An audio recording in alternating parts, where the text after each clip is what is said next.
Jesse Marsch, Canada's head coach of Canada's men's national soccer team. So, Jesse, it was an emotional time. So tell us about that match, the last one.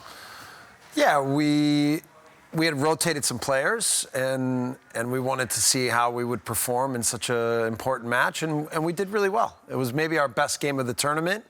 And we had a late 2-1 lead, and it is a little unfortunate that we weren't able to keep the lead, because I thought we were the better team on the day and deserved to get the win.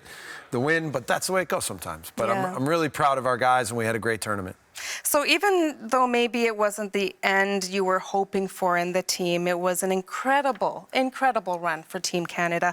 First time in the tournament, and you made it all the way to third place match. So tell us what that means to you and your team. Well, you know, I've only been on the job for 8 weeks, and I've only been with the team for like 6 or 7. So everything's been really new.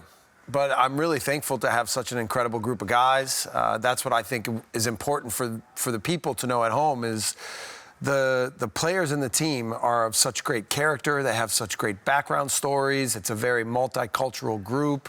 They're so strong together and united, and they love playing for the national team.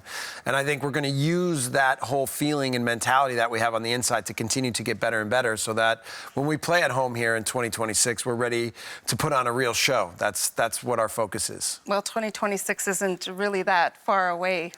So a lot of preparation to do. So take us back to the locker room after the game against Uruguay. I am sure everyone was still feeling a bit defeated. What did you tell your players? Yeah, just that I was proud of them, and that we exceeded all of my expectations of where I thought we could be as a team. But that with the success also comes now higher standards moving forward, which is a good thing, right? So the fact that we've been able to develop and accomplish so much in such a short time, I think, is a real positive indicator for what the potential can be like for the future. So, you know, we're really excited. I love the team. I love this job.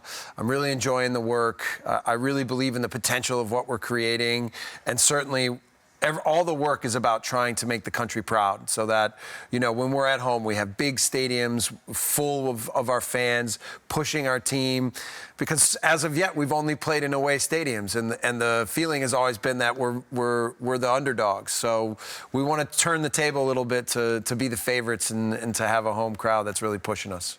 Well, Jesse, what is it that made this team special and helped to defy the odds?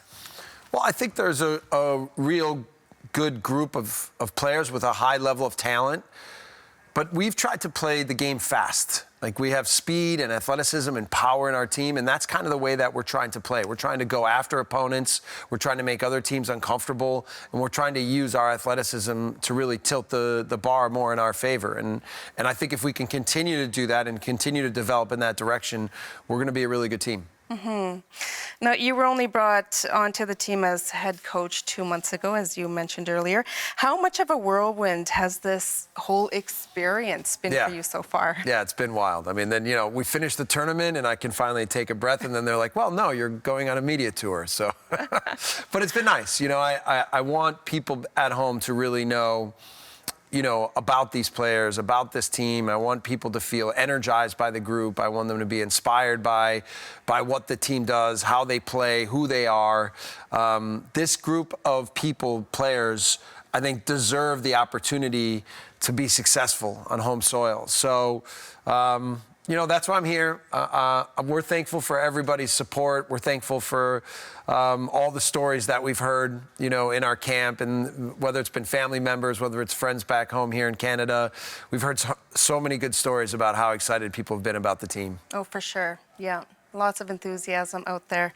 Let's look ahead to 2026 now. So the next World Cup, it's only 2 years away. Canada is hosting a number of games in both Toronto and Vancouver. What will you be doing to prepare this group for their second run at the World Cup? Yeah, we have some time, and the rhythm with the national team is we work intensively for a short amount of time, and then they go away and they're professionals and they play for their professional teams, and then they come back. And I'm new to being a national team coach, so I have to figure all this out too. Like, I'm really bitter that I don't get to see them for 2 months. But I think, we'll use the time to really reinforce all the right things and make sure that each time we get together that we pick up right from where we left off, and that we're ready to continue our development path and build the strength of the mentality, build the strength of the playing style, so that in 2026 we have a really sharp team that is fit, that is strong, that mentally understands what the demands are, and is ready to perform at the highest level, again, to make the country proud. And that we will be. Everyone, like I said, is rooting for Team Canada and looking ahead to 2026. So thank you so much for coming in this morning and telling us all about it. Great, thanks for having me. Thank you.